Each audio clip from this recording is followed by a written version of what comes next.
How to successfully rebuild trust. In our panel today we have Russel Howcroft, Chief Creative Officer at PwC.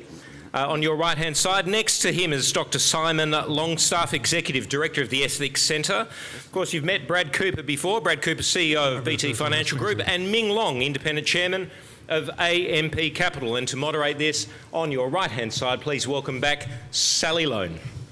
Thanks, Toby. I think this is a fantastic last session for a two-day conference where we've discussed a lot of this a lot of the time. And I want to quote again Owen J. Neville Owen, of course, from yesterday, because he quoted Socrates, and I reckon you can't go wrong. Socrates said, "Regard your good name as the richest jewel you can possess." But I also want to quote Warren Buffett, because in 1991, he was chairman of Salomon Brothers, and the company had been exposed for a bond trading scandal. And Buffett was asked to front a Senate committee and explain himself and the company's actions. And he apologised wholeheartedly for the actions by the few and finished by saying this: "If you lose money for the firm, I will be understanding. If you lose reputation, I will be ruthless." Russel Howcroft, reputation and losing it and recovering it and all of those things we want to talk about. Facebook keeps trying to tell me how sorry they are. Is that good enough? I think it's really interesting that it's 1991 with Warren Buffett, because I suppose the story I tell is that in the 1980s, corporate Australia, but corporates around the world spent on their corporate brand. They were, the most obvious one, BHP, the big Australian, but others, in fact, all of corporate Australia was spending money on pursuing their reputation, putting goodwill into the goodwill bucket. Then, of course, you had the 87, we had the crash. Then 91, we had a recession. And what happened is that the corporate affairs very much took over the idea of managing the corporate reputation of the brand, of the company. And the marketer stopped spending money on brand and just, in effect, spent money on sales. So let's sell that product, this product, that product, and we'll leave reputation in the hands of corporate affairs. Now, of course, the problem with that is that all of a sudden, corporate affairs or reputation becomes a reactive strategy as opposed to something that you're investing in over the longer term. So as time goes on and as corporate affairs becomes more and more a reactive department, and as more and more you see the media as someone that you need to work hard at not actually talking to, then of course reputation's going to decline. And I don't think it's a surprise that we've got into the situation where there isn't a whole lot of goodwill in the goodwill bucket, because we haven't really been investing in it. And I know that I always have an advertising view of these things, but how else do we actually communicate on a broad basis who and what we are? That is the role of communication. So we've it is also really interesting is that when you look at financial services, the big ones, there isn't a marketer at the top table. I mean, the marketer's responsible for the comms into the marketplace, and yet they're way down the food chain in this sort of execution role. It's pretty crazy. So we need to find a way to double down on the investment in reputation, because without it, Warren Buffett, right? Without it, we're going to really struggle to thrive. Does investing in brand, and we have, a lot of the big companies invest a lot in their brand, does that really help reputation, do you think? 100% it does. That's the purpose of it. And obviously behaviour matters, and how you deal with the public, how you deal with the media. Of course, all of that is incredibly important. I'm not saying that's not important. What's our purpose? Making sure we're purpose-led, making sure the comms reflects our purpose and our values. But it's not enough just to be, good at what you do. You've got to communicate that. Otherwise, I can't see how we can rebuild this. It's difficult, right? The trust thing. It's pretty hard. But just quickly, apologies everyone. But I was on a phone call last night. Financial services, not banking, but another sector.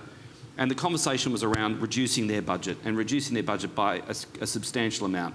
I had to get off the phone. I couldn't believe it. It is entirely the wrong thing to be doing. So you should be building up your budget. Of course you should. You've got to review who and what you are, review purpose, review values, review what you want to say. But I get it. The natural inclination is to sort of double down on being shy. It's the opposite of what needs to happen. Okay. Simon Longstaff, is that something that resonates with you? Yeah, but for a slightly different reason.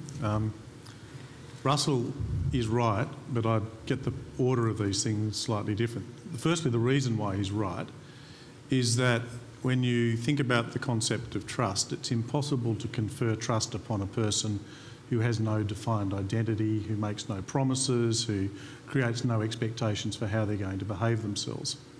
Trust only arises when you declare in very clear terms who you are, what you stand for, and then set the basis by which you will be judged. And the more you act in accordance with that claim, the greater the level of trust. So he's entirely correct to say that you need to double down on your words in communicating that in the most effective way, in the way that is most compelling, and ideally in the way which sets a standard which invites a certain degree of vulnerability. It's not just the minimum, it's the thing, this is who I am and where I'll be judged. Now, the other parts I'd add to that are, of course, those elements about it, needing to be followed through in terms of conduct in all sorts of different ways, not just in relation to your customers, but you've got to be consistent in the way you treat each other inside an organisation and your suppliers, because everyone's looking at everything. And if they find a gap, they'll judge that you are untrustworthy because it seems you've just spun it a bit for a reputation reason. But the more important thing goes to the nature of what it is you claim to be. I've seen too many companies tempted to think that they need to adjust their identity to suit the expectations of society, in which case they stand for nothing other than what that happens to shift from one point to another. So are they pretending to be something they're not? No, they may even be half convinced that they are this thing, but the point is there's no genuine authenticity in their commitment. They will blow wherever the wind happens to blow. And people know that. And they say, I'm just not going to trust you. You've got to find something about your purpose which is grounded in something which is real, which is important, not just for you. And you've got to be saying that you're going to commit yourself to it because of this thing you believe in. There's a thing called the sunlight principle, which was developed by Justice Brandeis in the US Supreme Court, which says only do those things you would be proud to see fully reported, fully disclosed, in social media, mainstream media. People often think, it's do what people expect. It's not. It's what you would be proud to defend, even if people hate it. And I think that the industry's got to recognise the essentially good purposes for which it exists. It's got to express itself. It's got to allow for diversity within its own ecology. So, BT doesn't have to be the same as someone else. It just has to be true to what it is, but it does need to express it and then follow through relentlessly and consistently. Both of you, does this require, before I get to Brad, does this require that authentic single leader, or is it a business brand we're talking about, or is it a leader? It's got to be more than just a person. I mean, leaders from the top can make a very considerable impact for good or for ill. But this is something which has got, I think of it, ultimately all of this grows out of purpose, values and principles. They're like DNA. And it's got to be expressed everywhere. You can't just have somebody at the top. And the big challenge for leaders today is that they will actually really be committed personally. They'll say the right things, they'll do the right things. But where they come undone is they preside over systems, structures and policies which send completely the opposite message, often legacies. And so somebody sees them wandering around, they say, hypocrite, hypocrite, hypocrite. Not because they said or done anything, because they just turn a blind eye to the way they've set up their business in a different way. So it's got to spread throughout the bones and the sinews and the flesh of the business. I would say that leadership matters enormously. The individual who's sitting in the top seat, they absolutely have to live and breathe the purpose and the values. They 100%, and they've got to repeat, and they have to be consistent. Believe it fundamentally. It's very. I keep on thinking about, okay, there's a need. There really is a need to get deep and be very reflective. I would need Simon to help me with that, but that's not the past, Russell. Yeah, no, that is what's that is absolutely what is needed. It's quite interesting to review the values of institutions, and say, okay, are those values actually appropriate? And a friend of mine sent me the Mars, as in the Mars chocolate bar, They're family owned, and they fundamentally believe in mutuality. And I won't read it out. I brought it along, the paragraph from Mars's, what they believe in mutuality. And you read that and then you put that through the financial services, you know, and you go, gee, that's really strong. Yeah? The idea that this is something that we're doing together for mutual benefit. I think the tone of voice is really critical as well. And a mutual benefit tone of voice is very different to a selling tone of voice. So I think there's lots of stuff to review. Lots of stuff, Brad Cooper. So much stuff to review. You're running a big wealth business. You must be thinking about this sort of stuff as well as obviously producing great products and the bottom line and everything else you have to do. Yeah. I was just reflecting on what you guys are saying about the trust there, because I think the trust theme really goes across the community, your own staff, and all of your customers, right? And this whole point about, at these times, the critical importance of communication to all three constituents, but particularly your staff, because, you know, I've never worked through a time where there is so much pressure in the system. And in organisations like ours and, you know, others represented here, you've got thousands of employees, but it always comes down to the critical kind of 100 who tend to know everything, and how, you know, the weight disproportionately kind of falls on those people. And what you're looking for, I think, out of the people is a commitment, you know, not compliance to something, but a commitment to what it is that you're trying to achieve. And so the clarity of what it is that you're here to do, but then the belief in that comes out of, I think, the leaders' teams' authenticity around that. Like, it's got to be real, and I agree in the communication, but the communication and the rhetoric, you know, the rhetoric and the reality have got to be close. Yep, absolutely. For all three of those, and I think that requires, and, you know, I think James was talking about some of this morning about not only communicating but taking action on things, and this responsibility, I think, that we have now, if we're going to be bridging this trust deficit, is just to be acknowledging what the issues are. And I think the time for, you know, debating whether they're there, how they arrived, whose fault or what, the reality is there is a trust deficit in probably those constituents, and we've now got to take action. And you've got to take action as individuals, and I think as an industry. And the reflection that I've had on this is this whole kind of community expectations piece, right, which some people say is quite nebulous versus your contractual kind of rights. And that's true, but the reality is it's there, you know, and if you're only fixing things to your contractual obligation, that kind of clears you in the court of law, but the trust is in the court of public opinion, right? And so, you know, the minimum thresholds of the law thing, you've then got to get to, yeah, well, what's the community expectation around this? I mean, how do you take action on those things?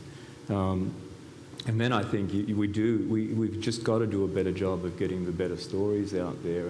And this is one of the things that I keep reflecting on. I worry about when do we start getting our good stories out there, because I know full well in our business and in yours, we get it right far more often than not. And there are so many great examples of what we do well, but we just can't get them out. And I worry, Russell, sometimes now that the trust deficit is such and the cynicism is such that if we start trying to bring them out when we haven't picked some of the issues, you know, is it going to stick? And you know, one of the things I try to talk to our people about is, you know, particularly for Royal Commission, is, you know, the framework of the Royal Commission is built on kind of self-disclosed conduct issues and then case studies around those. So by design, it's focusing on the worst. And I try to explain that in a way that says, you know, look, it'll be okay. I think, you know, what they're trying to look at is, even in organisations like yours, where you've got good products, good people, good intent, you still get it wrong, you know, and you do harm. And why does that happen? And you've got to fix it. And I think when I look at our business, you know, you're so focused on the average and making sure you're doing okay. And like, I've got 1 million customers in our superannuation programs, right? And you can get it right in 99.9% of cases, but it's still 1,000 people that I've done harm to. And so how do you get it to 100? And that's hard, right? And from a banking perspective, you've got 10 million customers, and we know we get 0.3 of 1% complaints. That sounds great, but it's 30,000 people, right? Big numbers. And you're just trying to say, well, it's not good enough to be good on average, because people don't feel the average, they feel kind of what happened to them. And of course, you can't get all of that done, so then you've got to have good internal dispute processes that are genuinely focused on understanding and fixing the problem. And when there's a disagreement about that, you've got to have access to the external. So there's a whole framework there, frankly, about doing better. But it just starts with being authentic about wanting to do a better job for customers. And you can't just say that as a leader, right? Because you talk about that, but then you've got to take action internally. Otherwise, the people would just say, "Oh, come on, you're kind of saying that, but we all know that we've got this problem or that problem, right?" And then you've lost the locker room after that. That's interesting. Ming, you're a non-executive director in financial services. What are you thinking about? What's keeping you awake at night in terms of this new world we're in? Directors, are they always now just going to sit on the balcony, or are you going to have to get down deeper into operations? Yep. So if people were thinking that, directors sit in an ivory tower and that's just all we do and we sort of swing by every quarter and just, board meeting and off we go, those days, if that's what people were thinking, are completely dead. I was at a PwC actually event just before I came down to Melbourne. A whole host of directors that we don't just sit within financial services, we sit within a number of boards, and there's just the theme was chronic unease, and I would say that generally speaking within the director community there's absolutely chronic unease, and I would say the majority of people are recognising that the landscape has completely changed and a lot of us are now leaning in. And the issue we're facing is that we have a fantastic management team that have been used to having the directors sort of come in at various times and not stepping into management shoes. Whereas I think the expectation is that directors do so much more. And so how do we actually make sure that we get around the organisation and we sit in the call centres and we, walk through kitchens and we have these random encounters with people so they know who we are, but then not step on management's toes so that we're not trying to do your job. And I don't think anybody quite knows how to deal with that quite yet.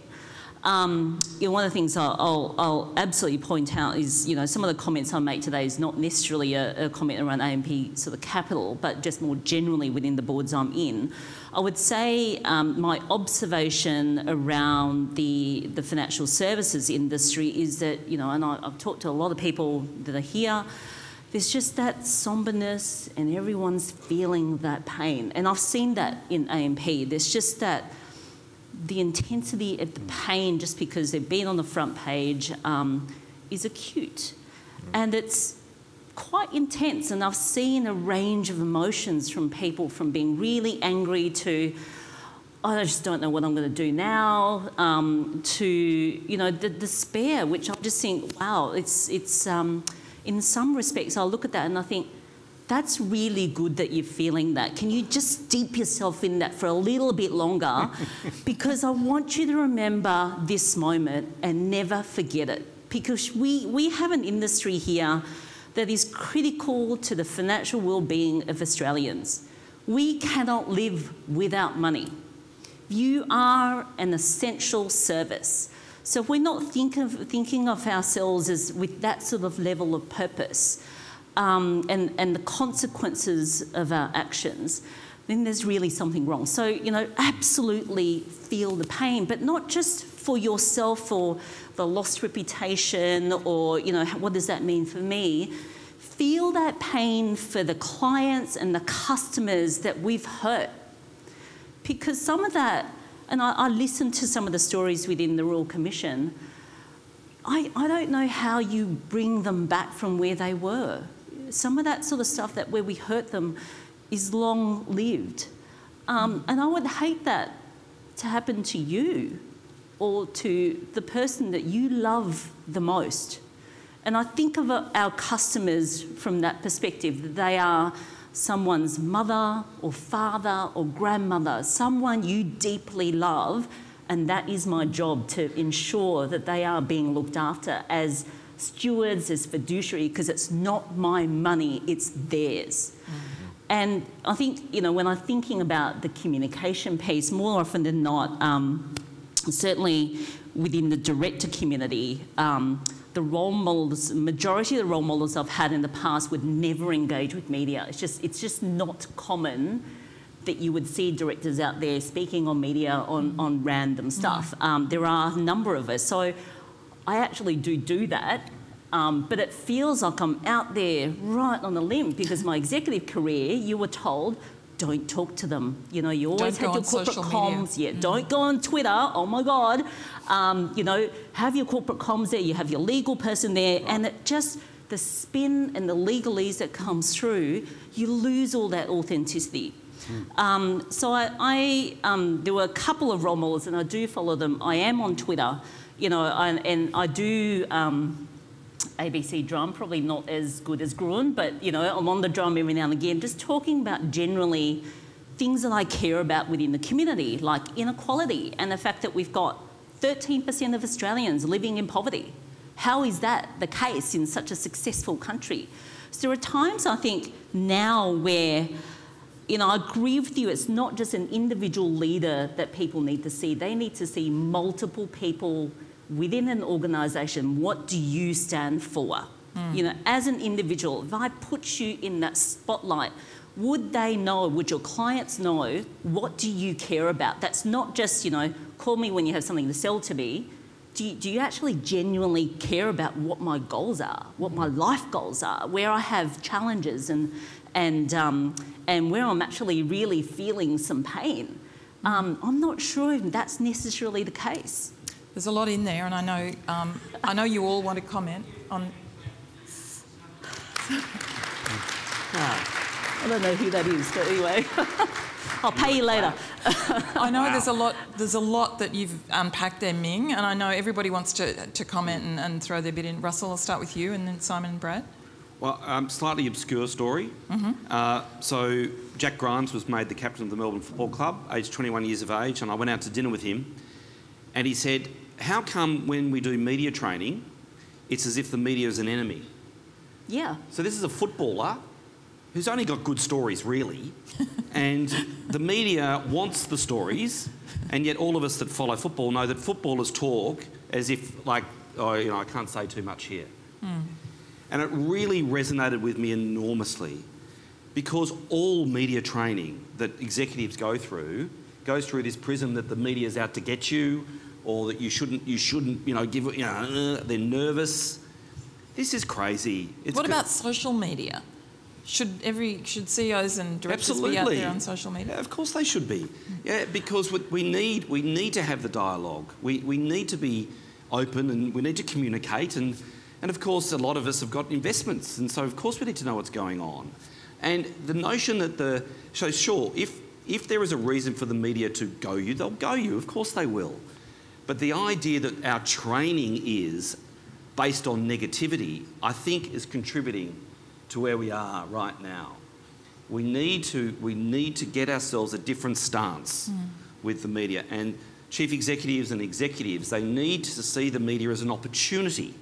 Yeah, and I know it can be very uncomfortable. Of course it can be. But that isn't every iteration, and that isn't every time you're in the media. We need to get on the front foot. We need to engage, because through the media you get to talk to millions of people. Corporate Australia generally needs to get on the front foot and start talking and start telling the stories and engaging via the medium. It doesn't cost you any money to be in an interview, right? They're giving it to you. They're giving you that 90 seconds, 5 minutes for free. So at least do good media. Says a man who does good media. Well, can I just add to that? Because I think where corporate did it really well was when they engaged with the marriage equality debate. Yeah. Because it wasn't just I'm just going to tell you about BT's results and how wonderful we are, and this is all the things we're doing, and, you know, all that sort of stuff. We were engaging in the debate that the community really cared about, whichever end you stood at. And corporate Australia needs to be in more of those conversations. I don't see them in there enough. We have so much to add to that sort of stuff. Yeah. So when I see things like the CEDA report on inequality, you know, I've got a friend here who is Dr. Bronwyn King, who is in the tobacco-free and you know, trying to get investors to stop investing in tobacco. We should be in those conversations. You know, what is it about those things that we don't care about as corporates? Of course we care about it. We're in the community. There's a great... so I wanted to touch on the point about the humanity. We get swept away into this fantasy that things like AMP and Westpac and things are real. They're not. They're entirely imagined identities. They're non-natural persons. If you just take a step back sometimes and look at the reality, when all the brands are gone and when all the corporate structures are gone, you've just got groups of human beings engaging in certain kind of common activity, and yet we get so easily distracted by those things. And so that humanity falls on all sorts, all parts of the equation are affected. I felt really, really sad for the person at the Royal Commission who sat there and had to say the words out loud, "We charge fees to dead people." Just imagine having to say that. Yeah.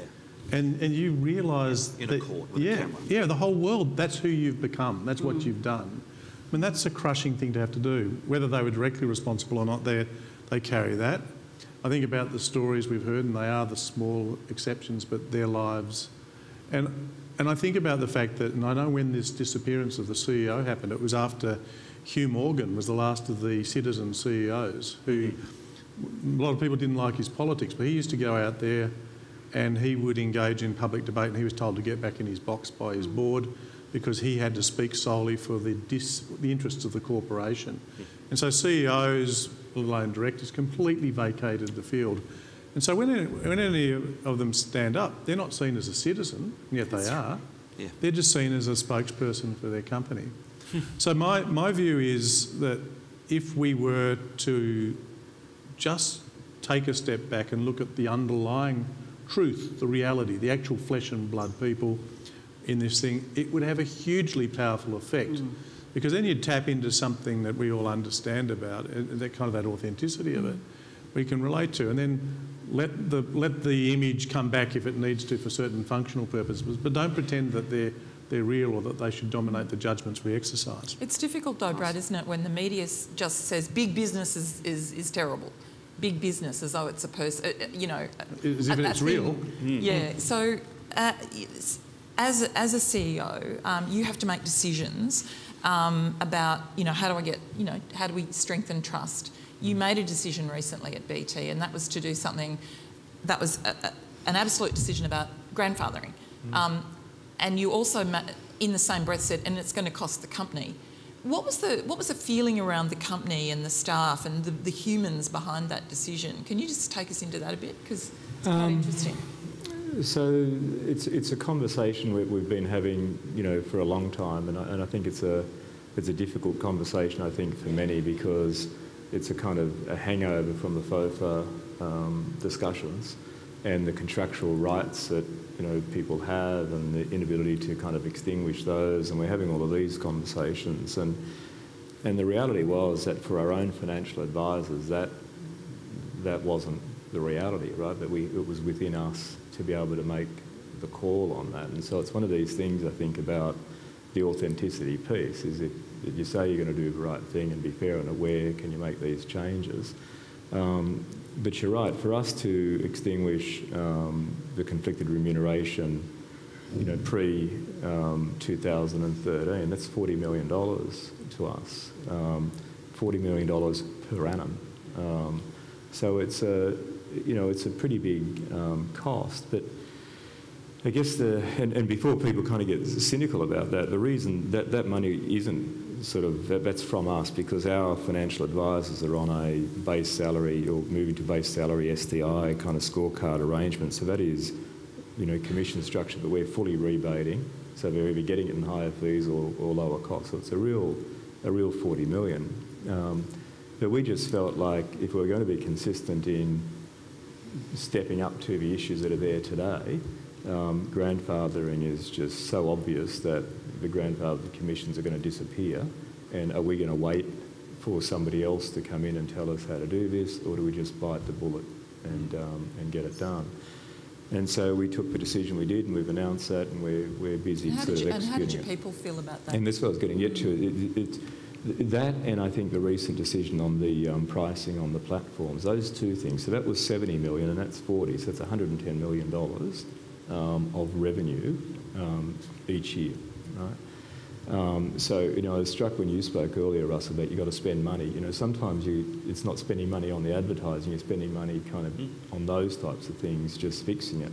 And I can tell you now, the surge of energy in our business at the moment is just absolutely palatable. You know, you can just, you know, even now I'm getting texts from people, the things that they're doing. And I think some of that is because you've been so ground down by all the regulatory stuff for the last couple of years, to be out there doing good things and just kind of feeling like we're leading on some issues and owning, you know, just the pride that comes with that. And it's interesting because if you look at 110 million in revenue for us, it's kind of roughly 5% of us. So it's a big hit, It's material, right? really. Yeah. But if you think about what you're doing, like if you got out, I don't know, 2.5 billion thereabouts in revenue, and you said, gee, what do you reckon is going to happen to that if you don't do anything in the next 10 years? And what do you reckon is going to happen to it if you do something about this over the next 10 years? You know, you get the initial hit, but, you know, it does cross over because these things are coming, right? And you can either wait for it or you just bring the future forward and just deal to it and get on with it. And so, you know, I mean, a lot of my people are here now, and this is the authenticity test now. Like, there's a great vibe of energy in our business around leading on this sort of stuff. And I think it does great for our employment brand, it does great for the morale, it's good for our customers, it's good in the community, and I think then it helps us start to get some of these positive messages out there. But there's more to do, right? I'm not sort of sitting here saying that that's done. There's a lot more. There's a lot of levers that we've talked about, isn't it? There's telling the story, there's being authentic, there's doing things, you know, actual things that cost you money. There's being authentic and being a person and getting out there in the media. Simon, what about the role of things like standards and codes and oaths and things? Because we got a bit of a rap for Standard 1, the FSC, which you helped us. Thank you very much. Neville Owen, we didn't even know that this was coming, but he said it was a terrific document. I hope everyone's read it. I'm sure they have, because it's up on our website. Fantastic reading. It's so exciting. It's very exciting. But are these important, or are they? Yeah, they are. They're important. Not as compliance tools, although there are certain elements that people put in which have got that function in it. It's really going to the point that Russell and I were sort of talking about at the beginning. It's the declaration of what you stand for, and certainly FSC's Standard 1 now is grounded in the purpose of markets and things. So it's not just plucked out of the air. It says, what does this organisation exist for? What does it believe in? And what necessarily follows from that in the context of this human exchange. Things like the banking and finance oath, which grew out of the GFC. Probably my greatest disappointment so far in my career of working in this is that this was something which was generated by people in the industry, and I thought would be taken up and embraced widely. It's a brilliantly simple set of commitments that I think everybody agrees with, but it's been a punishingly small number of people who've actually said, I want to do that. And it's been mainly leaders who've done it. But you look down there, I thought there'd be 10,000 people in banking and finance who say, I want to be part of that. I'm a teller, or I'm in a call centre. I have the same commitments as the Governor of the Reserve Bank or someone like Brad. These things, again, they then work as a basis for interpersonal accountability. So instead of you saying, we'll be told what to do by the government, and they will own their failures, but they'll also own our successes. This is where the FSC can say, no, this is what we stand for, or people who personally can make a commitment, and then hold each other accountable. And this is so much more robust than just waiting to be told by the authorities. And yet there's a bit of that. I mean, I've been sitting around in a few boardrooms lately in banks, and to be honest, part of the conversation is we know what we should do, but we're not going to do it because it might involve some competitive disadvantage. So it's a bit unlike your conversation. We'll only wait till we're forced to by the regulator. And then I just think you're mad. You surrender the upside of your decision to them when you could have claimed it. Yep. So I was just going to say Russell. that, well, things like, a industry oath. So the creation Remember of where these, we worked on the one for the advertising industry? Absolutely. So, and what happens? What happens is there's a whole lot of energy that goes into the creation of the oath, and it's put on a website, and then we lament that 2 years, 3 years, 5 years down the track, there's been very little engagement since, and it's because we put so much energy into the creation of it. It's almost like, the way I sort of think about it, it's like you've got a party balloon. And you haven't tied it off, you just let it go and off it goes. And the energy into it's insane. It makes a big, there it is. But then, of course, gravity in the end gets you. And in the end, it just fizzles out. We're much better off just to think of these things. We're much better off to tie a knot in the balloon and then play the game that we played as kids, where you just don't let it hit the ground. You just continuously invest, communicate. And we're always trying to think of a new idea.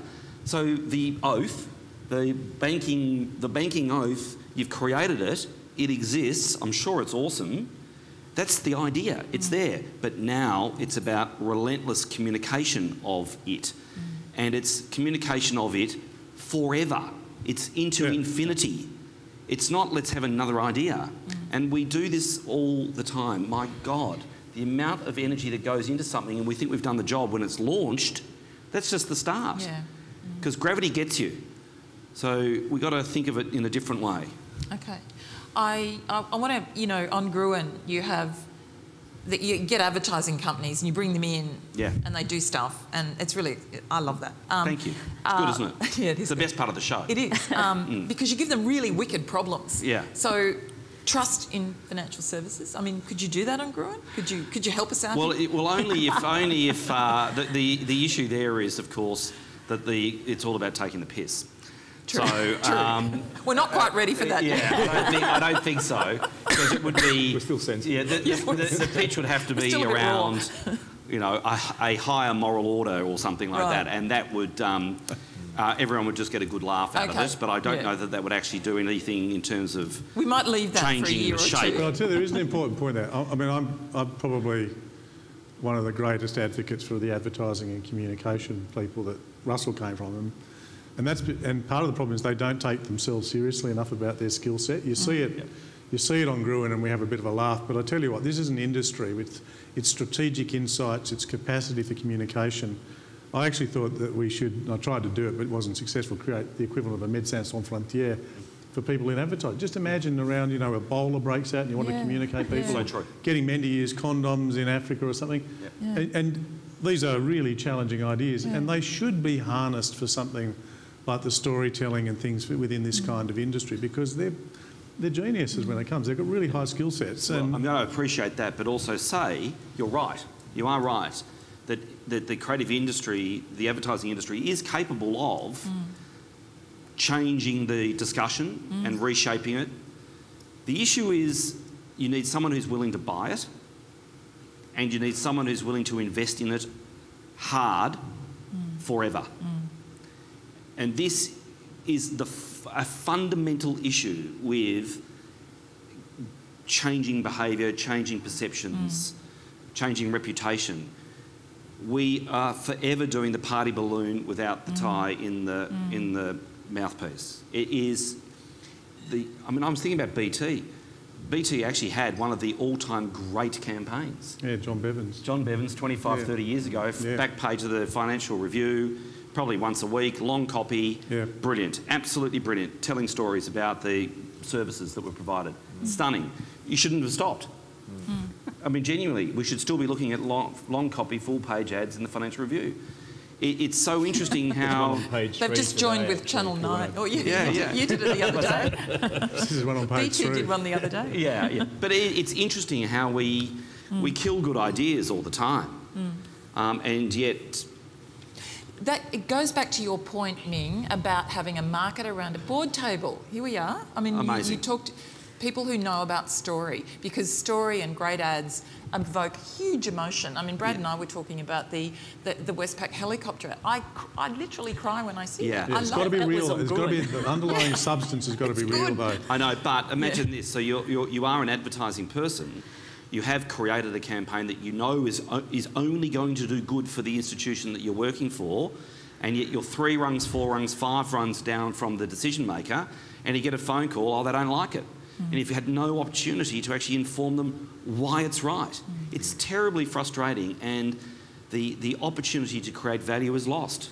I think we get so focused on the product and not on the need, right? And so you get so focused on superannuation or the mortgage or the credit card, rather than it's about buying a home, it's about living in retirement. The people. The benefit.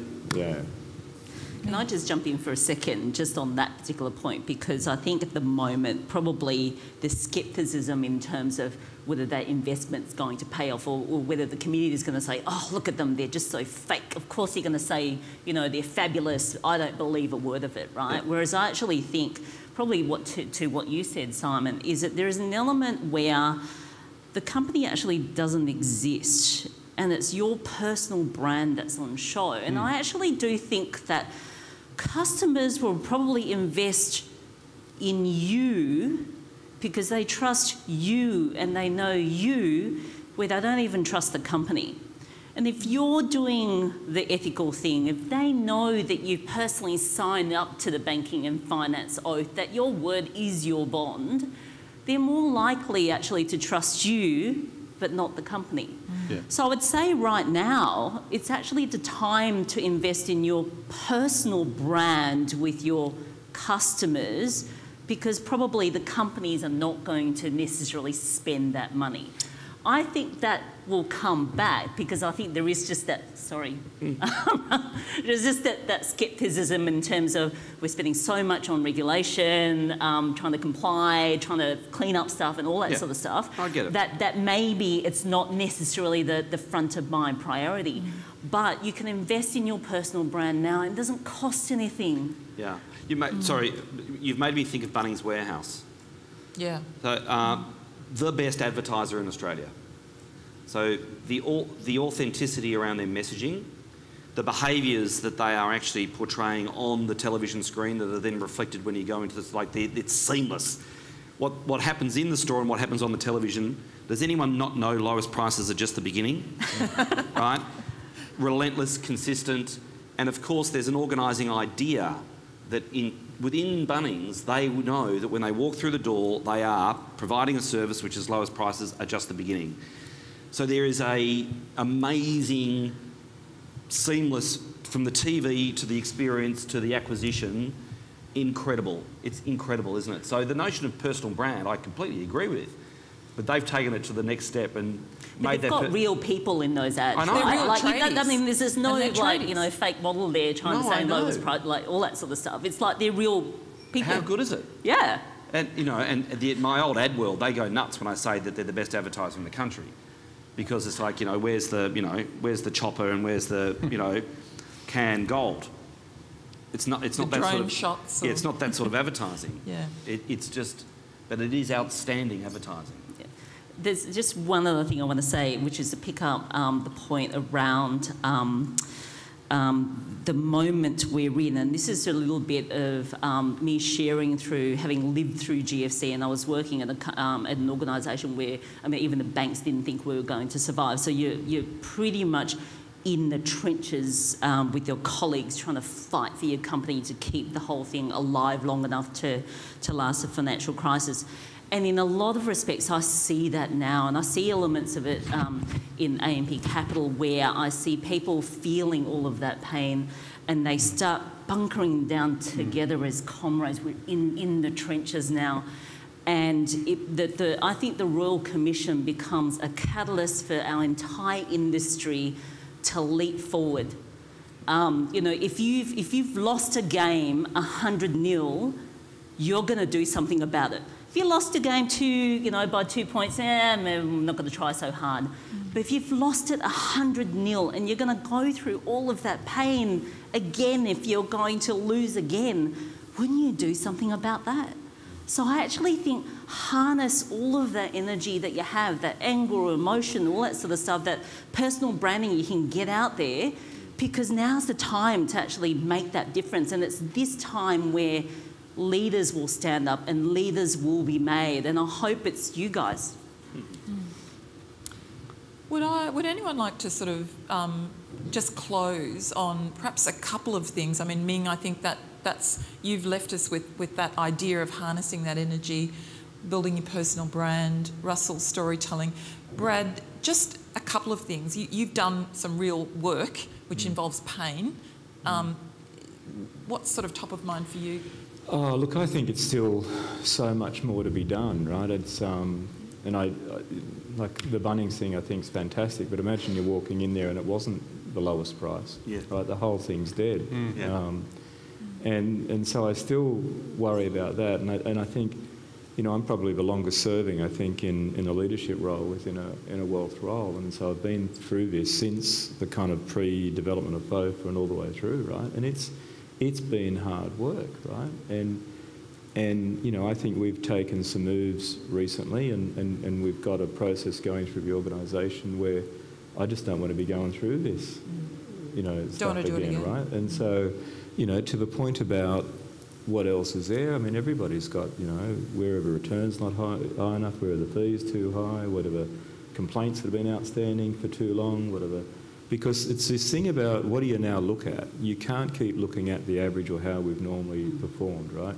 We've got to find a way to look at the small number, if it is a small number, of people who are harmed, and saying, well, why is that occurring? So show me the reports not on the average or what you're proud of, but show me where the fees are high and explain that. Show me where the returns are low and explain that. Give me the complaints that have been outstanding 6 months and kind of why. Like, I think we've got to change into that. And, you know, so that's where I'm kind of trying to get focused on this now and making sure that we're getting ahead of it so that we don't find ourselves in. And then balancing this, Russell, with as you do that, when is it time to come out and share some of the good stories we've got, right? Because we've got advocates in our business, we've got advocates in our customer base, you know. Do you want to go on the drum?